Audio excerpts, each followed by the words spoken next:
Warning: some contents may be disturbing. Viewer discretion is advised.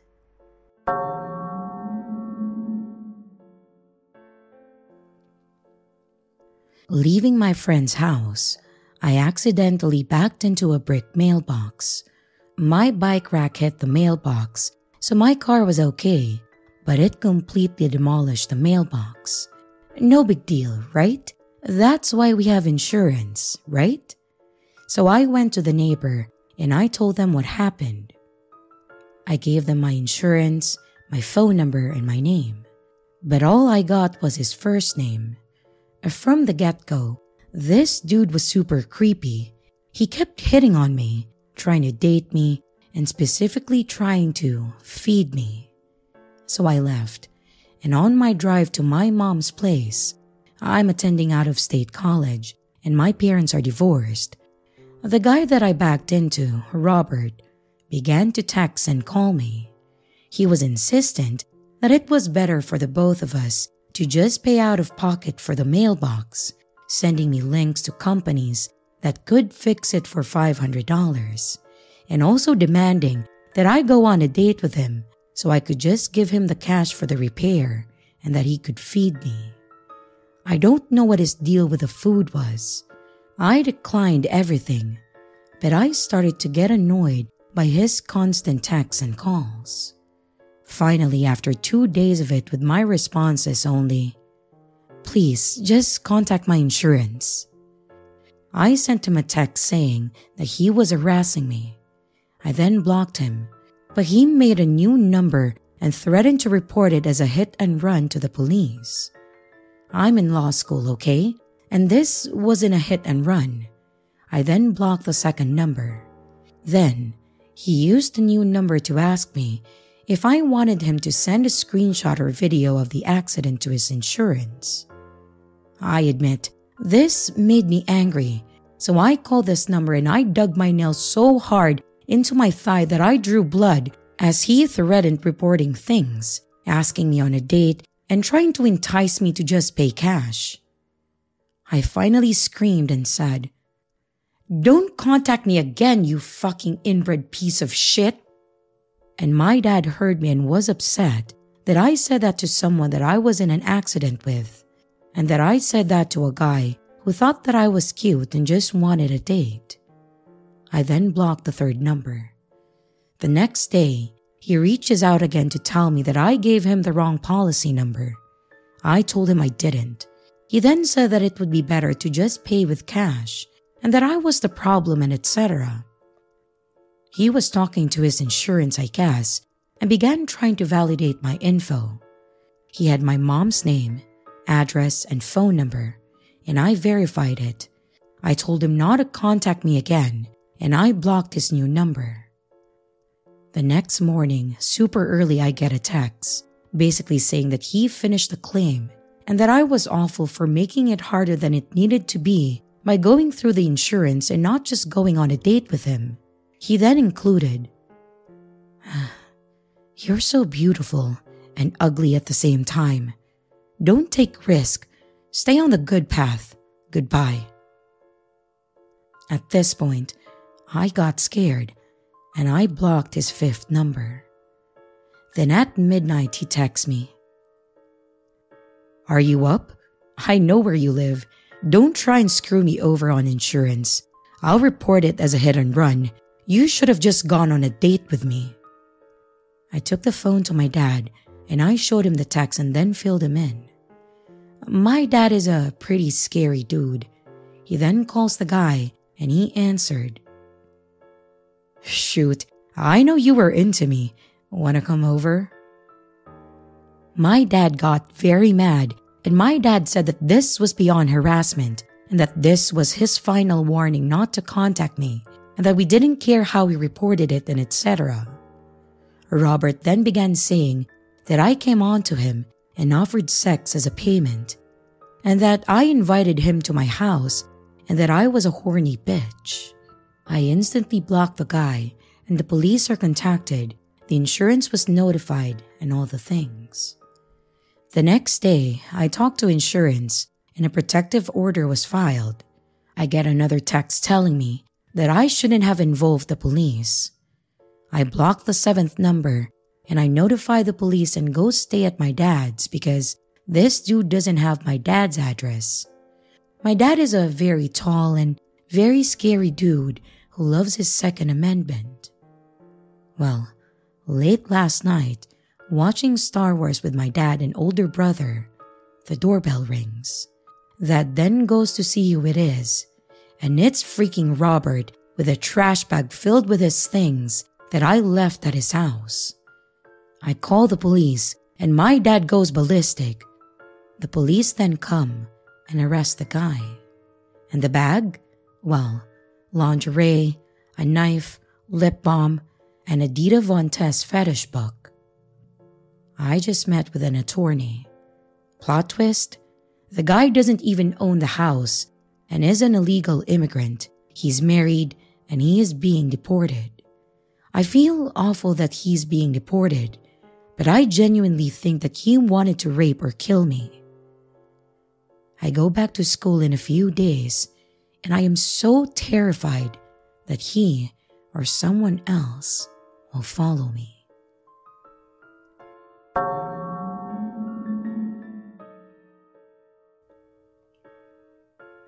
I'm an 18-year-old female, and I have been working for a large department store in the UK for just over a year now. This story happened when I was 16. It was late evening at around 9 p.m. or so, as we stay open late for the Christmas rush. I was walking across the shop floor when a man brushed very close to me. I'm often in my own world at work, and this made me jump a little. He must have noticed this because he said, "Hello?" And I responded, and he asked me how I was, and I said, "Good, and you?" He then nodded and walked towards the doors out into the car park. I didn't think much of this at all, but it did catch me off guard. I decided to walk across to the other side of the shop and then continue tidying rails there. Bear in mind, the floor plan of the store is massive. I then hear a man shout from a few meters away, and I look up to see the same guy again. It's only now that I really took notice of his appearance. He had a large tattoo of a dagger on his right cheekbone, and he was wearing a black jumper with a hood pulled up. He was about a foot taller than me and clearly much older. I asked him if he needed any help, and he gestured for me to come closer to him. I tend to freeze and follow instructions in this situation, which is not exactly the best survival instinct. I naively thought that he just wanted to know which exit he needed. He asked me what my name was and I told him. "You've got really pretty eyes," he said, and at this point I was getting a bit freaked out. I thanked him hesitantly and I turned to leave, but he then puts his hand on my forearm. Again, I kind of just froze. Then he asked, "Have you got a boyfriend?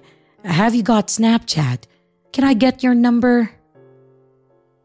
He became more and more persistent, and I just wanted him to leave me alone. I told him that number 1, I was working, and number 2, I'm underage.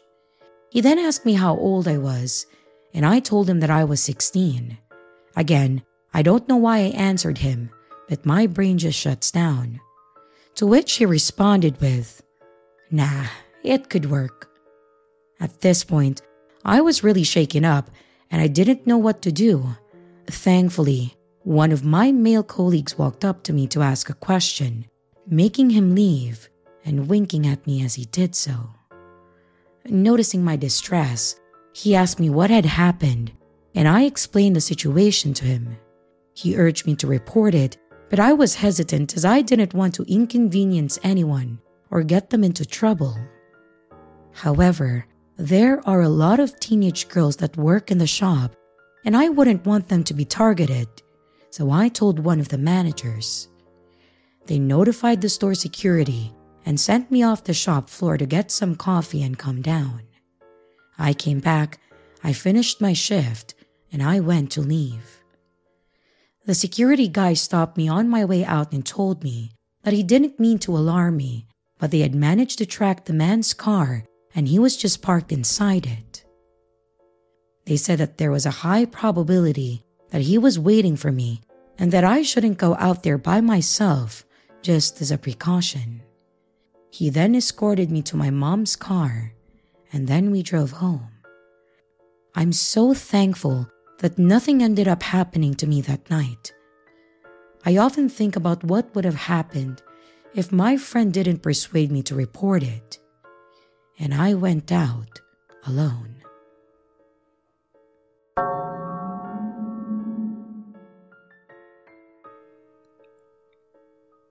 As I was walking home from work last night, about halfway to my house, a disheveled man who looked to be either homeless or extremely down on his luck crossed paths with me from the other side of the sidewalk. He had initially been walking in the opposite direction, but as soon as he saw me, he immediately turned around and started following me. He began rambling incoherently and aggressively, and his words were so slurred that I hardly understood a thing he said. All I could make out was something about a care package and look at you. It was obvious that this man was under the influence of multiple substances, so I quickened my pace and tried to avoid any contact with the man, but he was getting agitated that I wasn't paying attention to him at all. When my walking speed got too quick for his inebriated stumbling to keep up with, he stopped talking and instead began to just trying to follow me. I kept looking over my shoulder at him, and every time that I saw him, he would either stop or trying to duck behind a bush. Finally, I started outright sprinting and looking for a spot that I could hide myself in. I came up to my local mosque and I tried to sneak around the corner into the parking lot of it, where there was a tree that I could hide behind. While hiding there, I frantically dialed 911. I told them that a strange man displaying unstable behavior was trying to follow me. I described my location, myself, and also the man to them. The dispatcher assured me that the officers were on their way to where I was. But while waiting for them, I saw a figure heading up the sidewalk in front of the parking lot that I was hiding in. Panic immediately filled me until the passerby was close enough to where I could see that it was not the same man who had just bothered me, and they turned out to be harmless. Mere moments after this, the cops arrived to where I was. They pulled up next to the tree and motioned for me to come out and talk to them. The officer driving the vehicle asked me the standard questions, a description of the incident, where I was when it happened, and etc. And while we were talking, he spotted a man in another parking lot down the street, not far from where I had the first encounter of the creep. He asked me if this was the man that I had encountered, and it was hard to tell between the darkness and the distance, but I was pretty sure it was. Another police vehicle had pulled into that parking lot, and it appeared that an officer got out of it to talk to the man.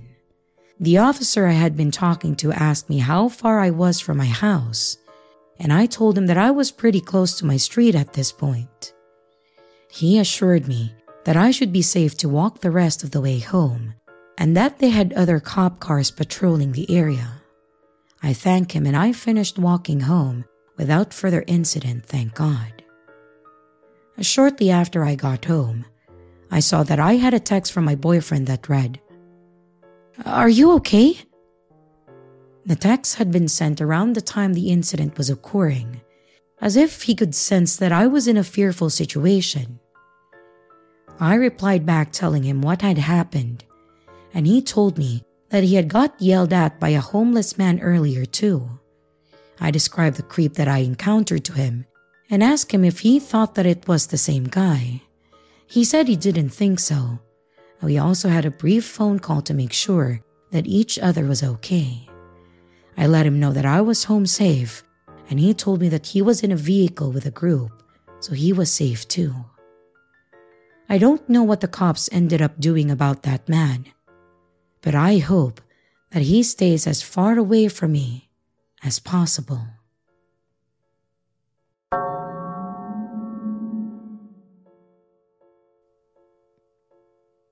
To give context, I used to be a 911 dispatcher for a small city.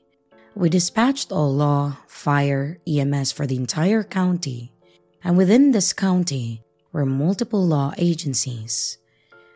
I had been there for about 3 months or so when I met him. Let's call him Jake. Jake had recently transferred from a big department in California and landed himself randomly at our department. It didn't make much sense as to why he left California in the first place, but he always insisted that it was just time for him to move on to a smaller or less dangerous department. Him and I quickly became close and would chat almost every day after I got off the shift. But within a few months, it became apparent that we liked each other and our flirting progressed into something more serious. Fast forward a few months later, and it turns out that he was doing some inappropriate things to photos or videos of me whilst he was actively on duty. This, and a few other things he had kept hidden on duty, led him to losing his license and leaving. During the process of his termination, his sergeant had suggested that I get a protective order against him as he had made threatening statements previously towards me, such as, "You better be telling the truth. I'll find out on Tuesday if you're lying to me," and etc. I had begun to fill out the paperwork, and I was told that I had a temporary protective order on him in the meantime, but don't think that I ever did. About 2 weeks after his termination, he calls me to catch up. The entire call is like an old friend to an old friend. What am I doing for work? Do I have a boyfriend now? But progressively, it turns more personal. Like, when does my shift end? What do I drive? But being 18 and naive, I treated him like I always had, and I was answering his questions. I had contacted his old department afterwards, as his sergeant had told me to let him know if I was ever contacted again. But they turned me away pretty quickly and didn't want anything to do with it. So with that, I blocked Jake. Roughly a month later, I get a call from a new number, and it's Jake. Once again, he wants to meet up and catch up. But this time, he so casually goes on to tell me about this new house that he's wanting to buy in my neighborhood, knowing that it's my neighborhood. I had never told him where I lived in town, let alone what specific neighborhood. And during this call, he progressively gets more aggressive as well, making statements such as, "If I knew I was going to get canned, I should have just had my way with you." He half-heartedly joked about getting a hotel room just for me, and that was that. A few days later, he FaceTimed me, and once again, came off as simply wanting to catch up as he was sick. Midway through our seemingly normal conversation, he makes it apparent that he's been touching himself this entire time. Keep in mind, nothing suggestive was mentioned, and our conversation at that point was about his new dog. Well, I blocked him once again, but he has tried to follow my social media, and now I've started to see him in my area. Last I knew, he lived nearly 30 to 45 minutes in the opposite direction from me. Am I reading into this, or should I genuinely consider this stalking?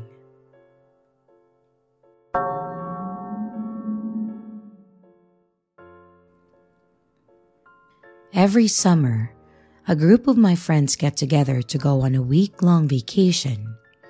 There's usually 4 of us, but this year, we bullied our friend into bringing her girlfriend too. We would decide on a place and a couple of activities to do in the area, and then we would rent a condo or vacation home so we had the whole place to ourselves instead of going back and forth between hotel rooms.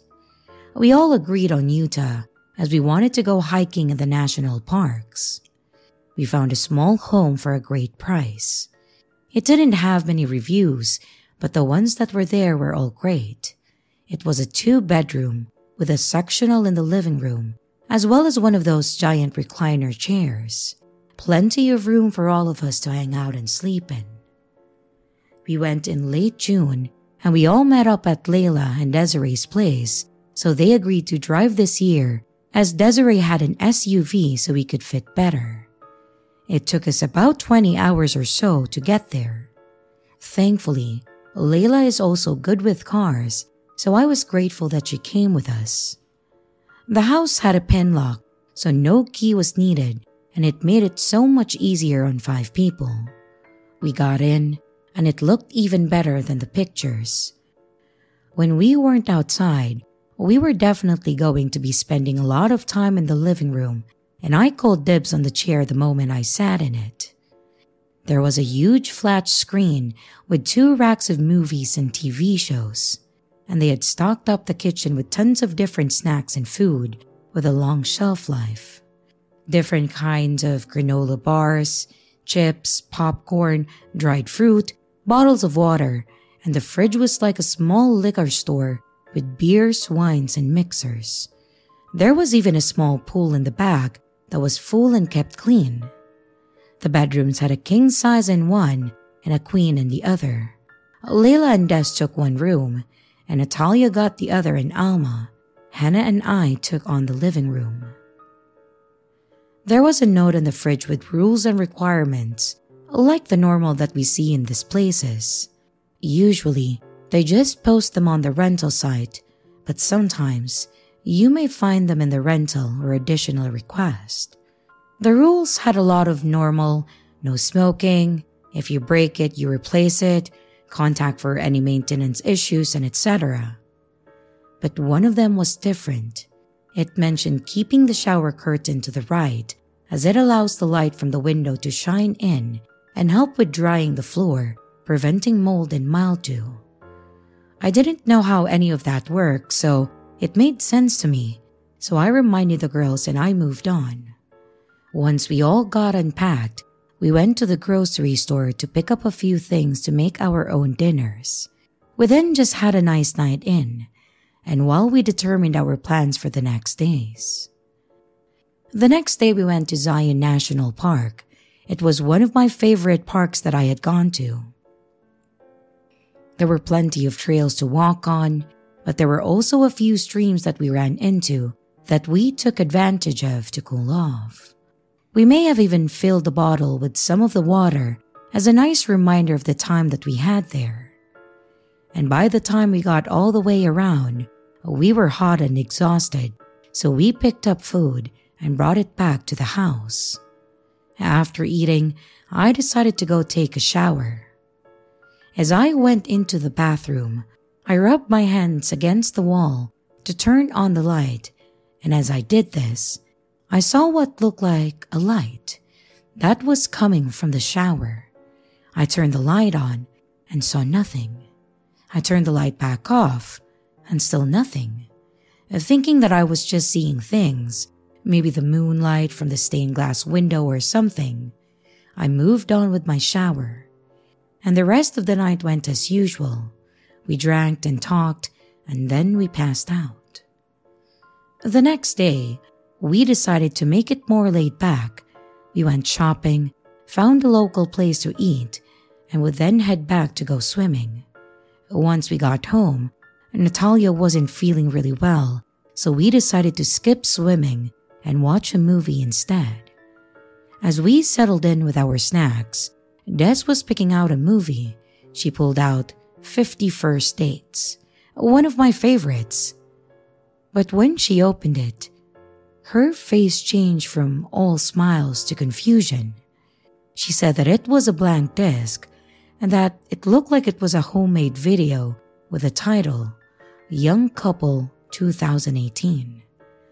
We were confused by this, but poor Layla in her naivety thought that maybe it was the owner of this place and that they put it in the wrong case.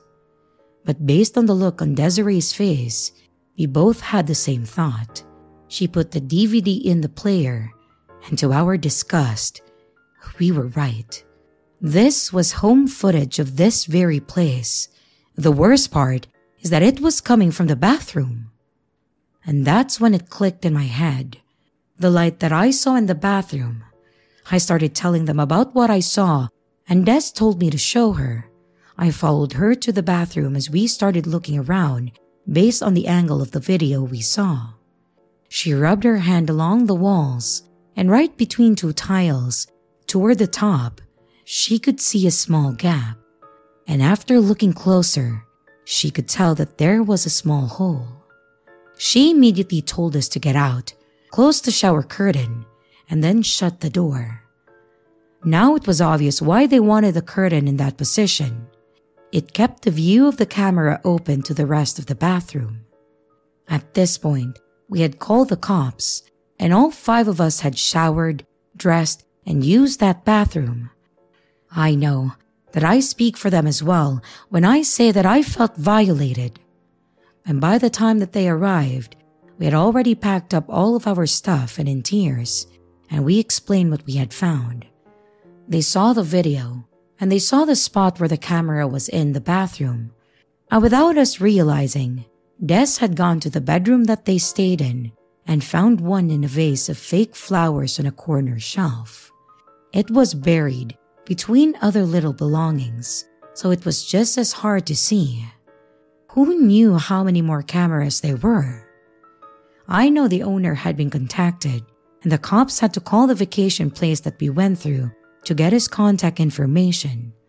We all pressed charges, and he tried to say that it was for security. Don't worry, that line didn't work because he wasn't allowed to put them inside the home, only the outside. Oh, and not to mention, keep the recordings on top of that. We did get a full refund from the company, thankfully, because we had to get a hotel room. We thought about going back home, but Des wouldn't let us back down. She convinced us not to let that stop us and ruin our plans. Unfortunately, we are too afraid to rent from individuals now, with this in the back of our mind. But we agreed that Des should be a permanent addition to our trips due to her attention to detail. We just spent a little extra money for a bit more peace of mind.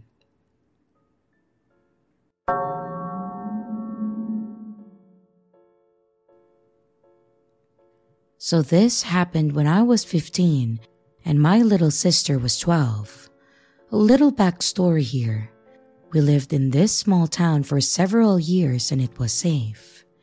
A few years into living there, we had a cop with his wife and kids move in 2 houses down from us, and our house was built sometime in 1920s. A few nights before this incident happened, our other siblings locked us out of the back door, and us being idiots, we kicked the back door in. The door didn't budge, but the frame came out of the wall and the door was just hanging. One of our blinds were also broken. We didn't have the money to fix it, seeing as my parents had 8 kids and money was tight growing up. Anyways, the blinds were broken behind our TV. On the other side of the window was a garage in our driveway, and next to the driveway, on our neighbor's property, which was abandoned, and it had tall shrubs. But what we didn't know was that there were 2 people hiding in the shrubs watching us. I'm gonna leave some details out to make a long story short. My little sister's name will be Candace, and my name will be Aria. It was the summer of 2009. My oldest brother and his girlfriend was a mile from our house fishing at about 10 p.m. at night. All of our siblings and my parents were asleep, besides my oldest brother out with his girlfriend fishing. I was sitting in front of the TV watching, and Candace was sitting on the bed watching TV with me too. All of a sudden, Candace and I heard a very loud crash noise from the back door. We both screamed. We got up and then we ran to the phone and called our brother's cell phone. He said that he was on his way because his girlfriend twisted her ankle. And he then gets home. By this point, we woke everyone up in the house and had all the lights on. And my brother tells us to stay in the house. My brother is 6'4" and 300 pounds. And unknown to my family, I slipped outside to check with my brother. I know, it was stupid for me to do this, but I was a curious kid. I saw my brother being really quiet, and he ran back to our fence in the backyard. He gets within arm's reach of this guy, and then he steps on a stick. The guy turns and looks back at my brother, and then takes off running, and then hops the fence and he got away sadly. I didn't see this because I went back into the house after a while. My brother then comes in and he tells everyone that he saw a guy in all black and he's about 6 foot. That's all that he saw though.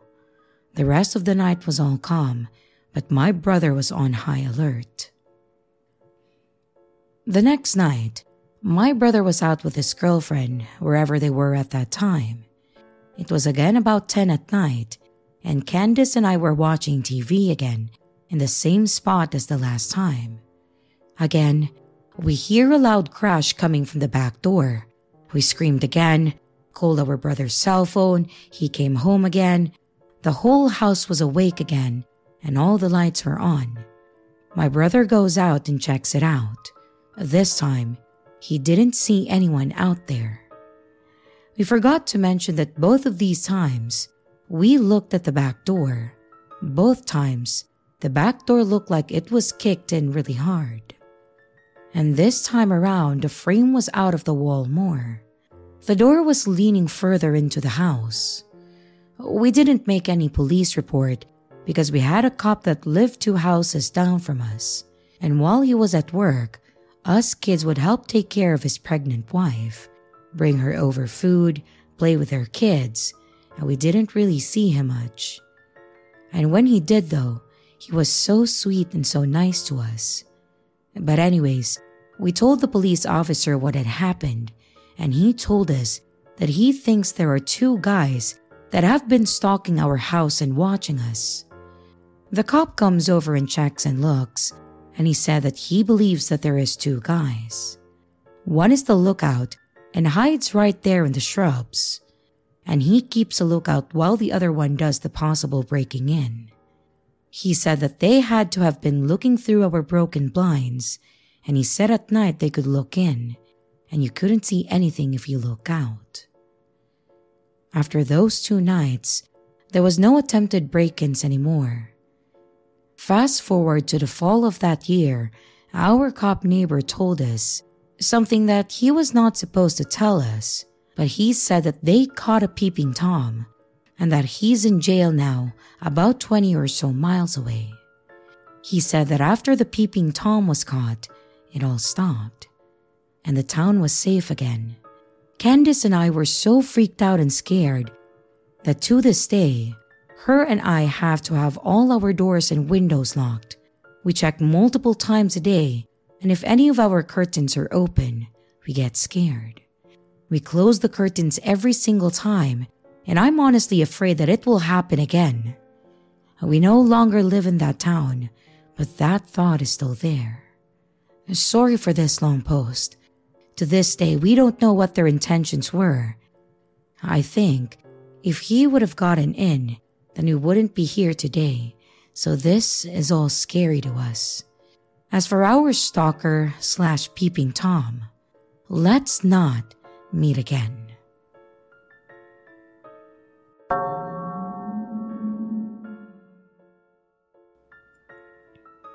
The school day ended like any other. I walked home, my backpack slung over my shoulder. As I stopped at the crossway, a car slowed beside me, the window rolling down to reveal a man that I didn't recognize. He had a snapback and a few tattoos. He smiled at me before saying, "Hey kid, need a ride?" As I said before, I didn't know who this was, so I politely declined, stranger danger and all. His face turned from friendly to one of annoyance. He scowled before saying, "Come on, kid, get in." Of course, I kept saying no, looking hopefully at the light, waiting for it to be safe for me to cross the street. But he seemed to be more aggressive by the minute. "Get in the damn car, bitch!" he yelled. As he opened his door, I saw the sign turn to the walk sign, so I sprinted across the crossway, not even looking back, but I could hear him getting back into his car. After a few seconds, I noticed his car trailing beside me. He was trying to follow me home. Realizing that, I decided to run back to the school. I ran into the building and past the office. The secretary, noticing my panic, asked me what was wrong, and I told her about the creepy car guy. She put a hand on my shoulder to comfort me and told me that she will call my parents to pick me up. Half an hour later, my dad pulled into the parking lot, and after seeing him, I ran towards him and I hugged him tightly. After being filled in on the situation, we then went back home. On the drive back, I kept looking around, seeing if the car from before was following us, but I didn't see him, but I still felt scared. The following days, my dad continued to pick me up and did so for a long time. It wasn't until the next semester that I was able to walk home again, and I only did so with a group of friends.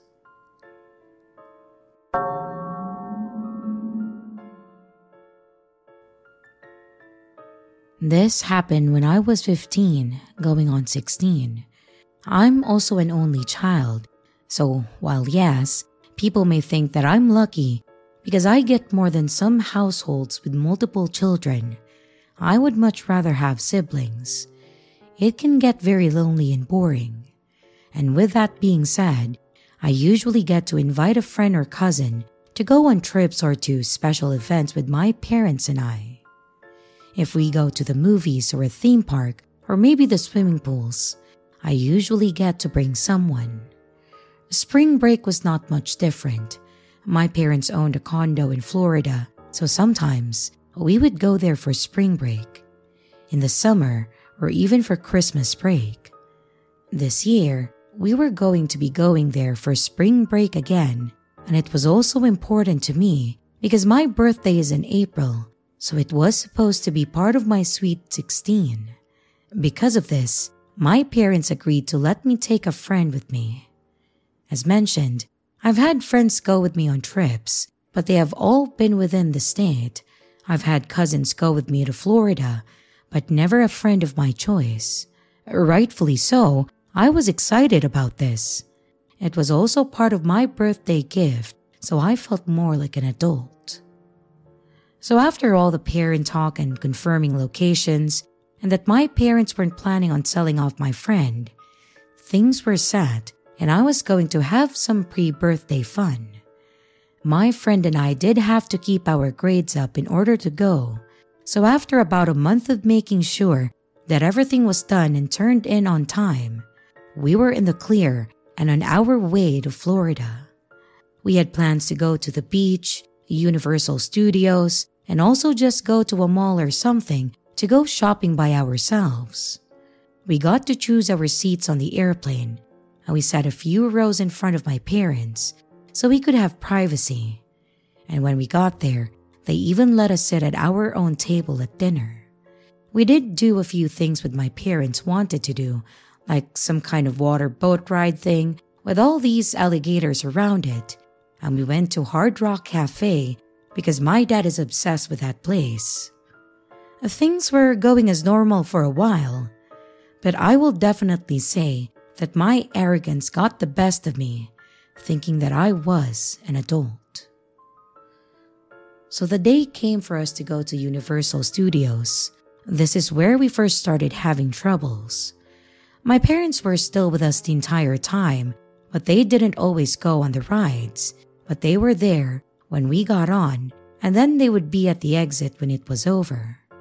On some of the rides that we had to wait on, we were standing there, people watching, and we noticed one guy in particular.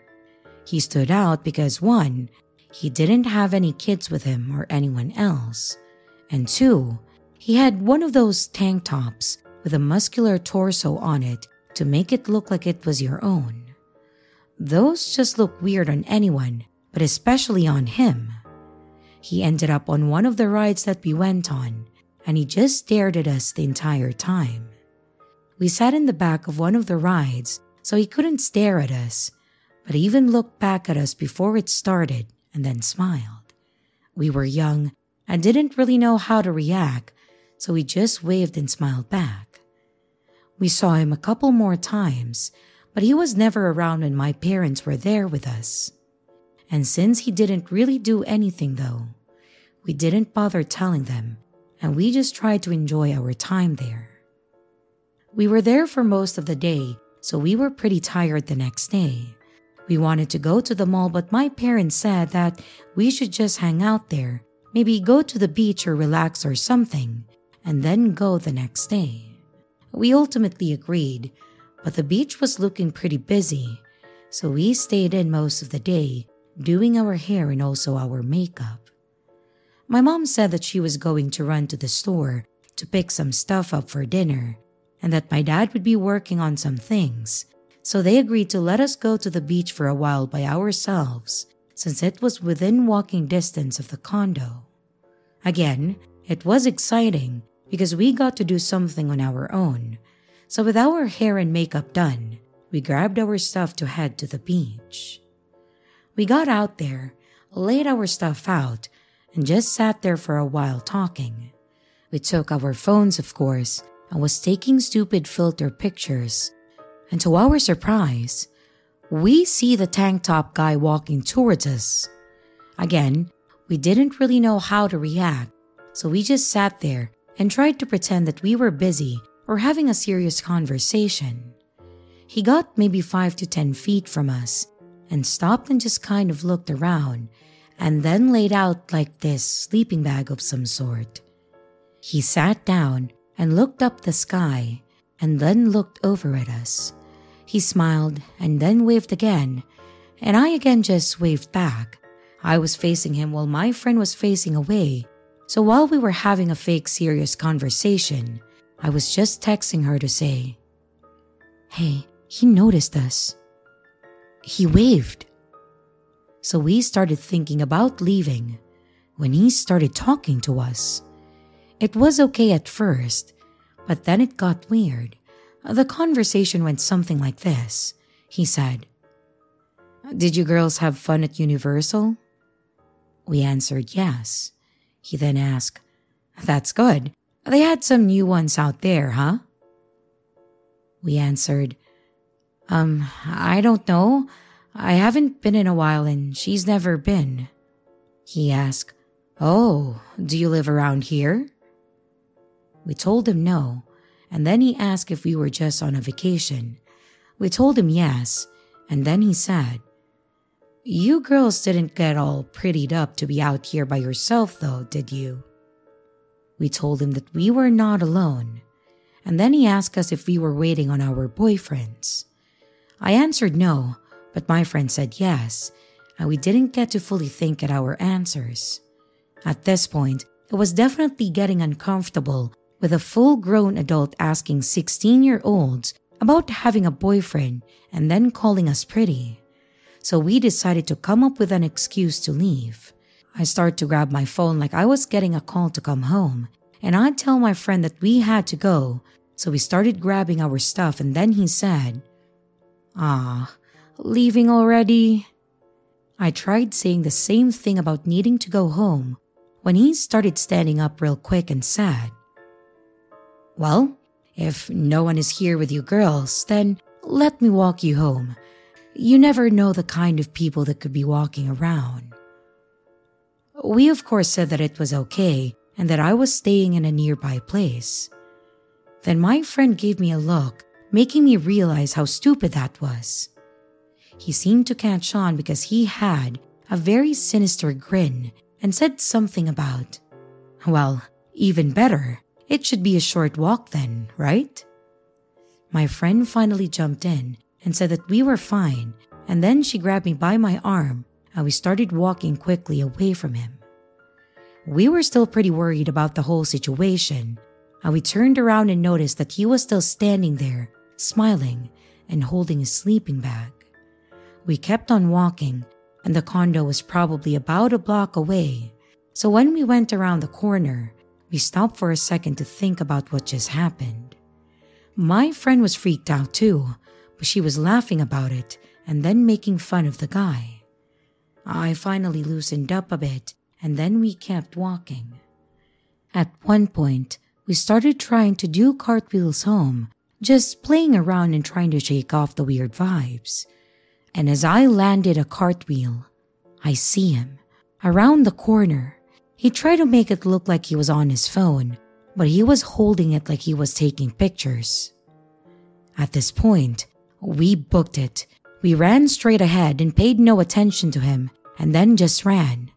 And as we did, there was a woman and a young girl about to enter one of the condos close to us, so I just started shouting out, "Oh, Mom! You called me. What's up?" The woman looked confused at first, but she must have seen the fear in our face and immediately started looking around and shuffled us into her place. I know, it may have still been silly, but I thought that since she had a kid with her, she was safe. And once we were in, we explained to her what happened. She believed us thankfully, and since she was leaving, she agreed to walk us home but told me to call my dad to make sure that he was out there to greet us. Thankfully, he was nowhere to be seen after that, but we did tell my dad and they called the cops to file a report, but as far as I know, they never found or caught the guy. And from then on, we were definitely more cautious of our surroundings, and my parents stayed close by, but we still had fun. It was definitely a memorable trip. I felt bad for my friend, thinking that she'd probably never be able to do something like that again. But I've also learned my lesson and was thankful for my friend and also that lady.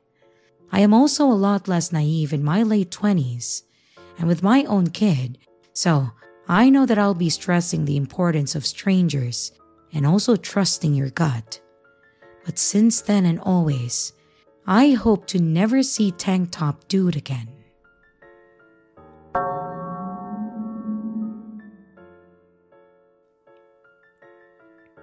I had recently come back to work after being off for over a year on mat leave. When I came back, it was nice to get into the swing of things again and start to have a new routine outside of being home all day.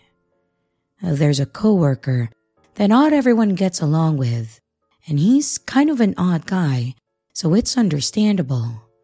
Anyways, when I came back, there is a process that this said coworker is trying to have implemented at work, and I made the mistake of saying that I agreed slightly with. I also made the mistake of being the nice person and having a conversation with a guy because he knows a family member of mine.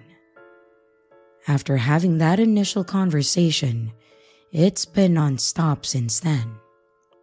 This said person has stalked my Facebook to see that I had gone to a certain college, what program I took, and how long my course was, and etc. Anytime that I go into the lunchroom, he's just lingering around there pacing and waiting to talk to me if our break or lunches overlap. One day, when I finished work, I was waiting for my mom to pick me up outside. I look up across the street, and lo and behold, Buddy is standing at the crosswalk coming back to work. He was done with his shift an hour before mine. I instantly called my mom and asked her to stay on the phone with me till she got to my work. He came across the street and just waited outside of our work, looking at me and waiting for me to get off the phone. When my mom arrived, I hopped in my mom's truck in hopes that it was just a coincidence. But when we drove off, he was walking away from our workplace. That made me so uncomfortable. At work now, when I'm busy doing a job, he will just come and hover and stare at me, waiting to talk to me, and I just try and politely ignore the situation. I'd like to say let's not meet again and have that happen, but nah, joke's on me. He's like 10 cubicles away from me. Maybe I'm just a paranoid person, but it makes me so uncomfortable.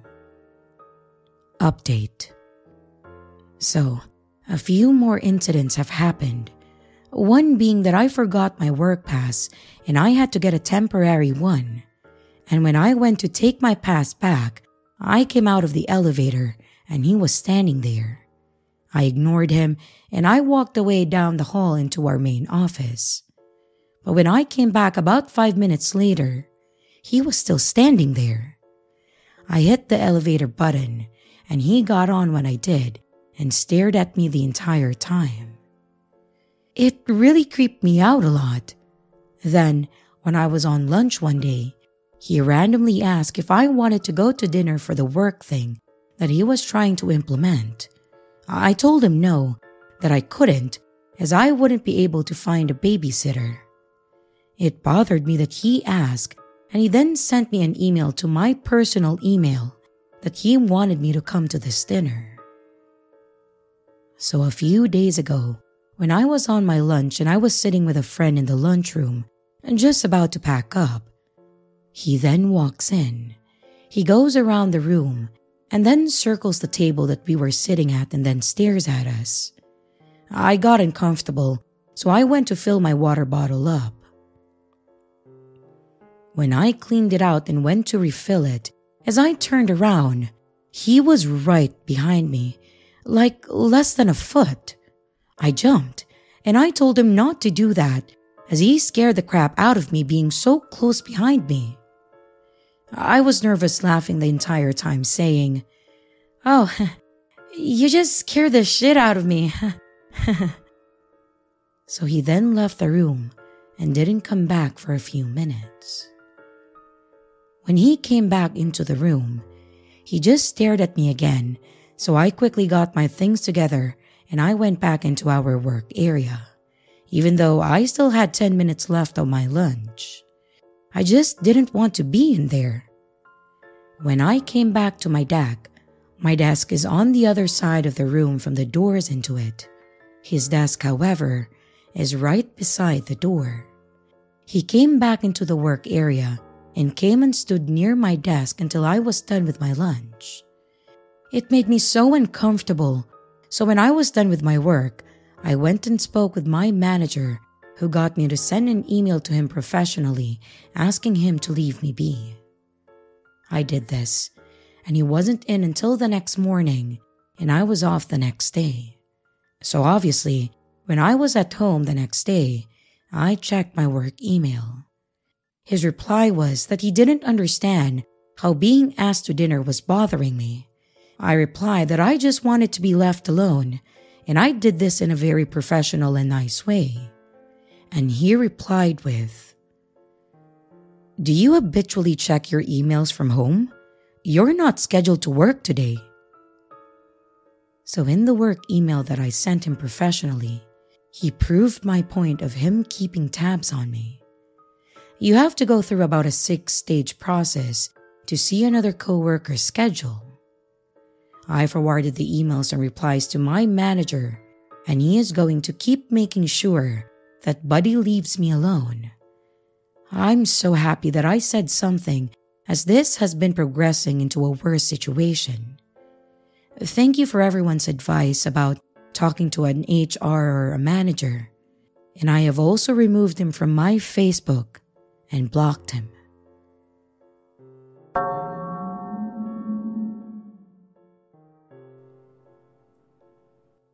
In the fading light of a chilly autumn afternoon, I trudged my way home from high school. The weight of my backpack felt familiar, but today was different. I sensed eyes on me. I quickened my pace, but a beat-up sedan idled alongside of me. Its engine was rumbling ominously. The driver, A middle-aged man with a greasy cap leaned over and offered a smile that made my skin crawl. "Need a ride, sweetheart?" he leered, his words laden with an unsettling familiarity. No, thank you," I stammered, my nerves rising. The refusal soured his expression, and he sped off in a huff. I breathed a sigh of relief, but I couldn't shake the feeling of being watched.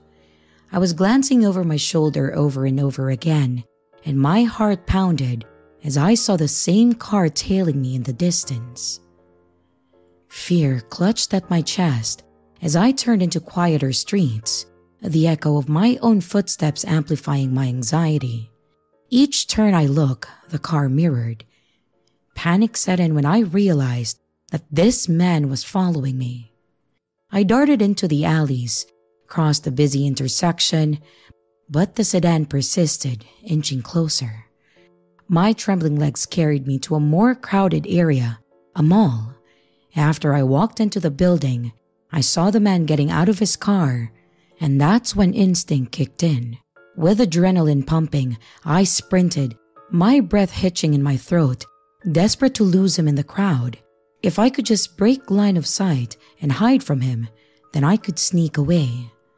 The man briskly jogged behind me, but given how out of shape he was and how suddenly I started running, I easily managed to duck into a store without being seen and hide behind some shelves. One of the clerks looked at me with concern, but then noticed the man running past, huffing and puffing as he did.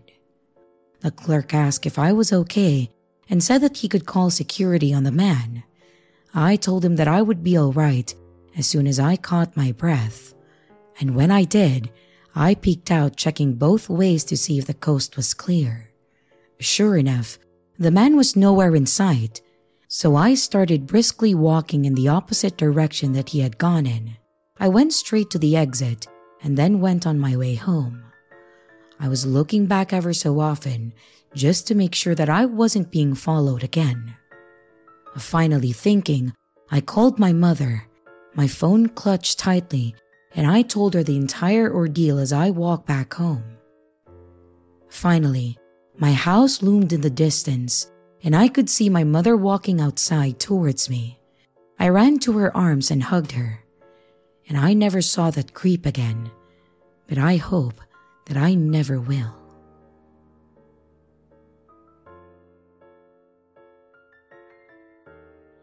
And here's the riddle for this video.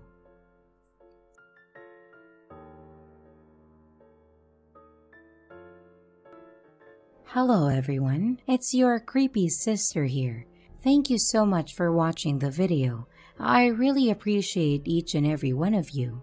But I would also like to thank my amazing patrons, my top tippers, and my dearest channel members.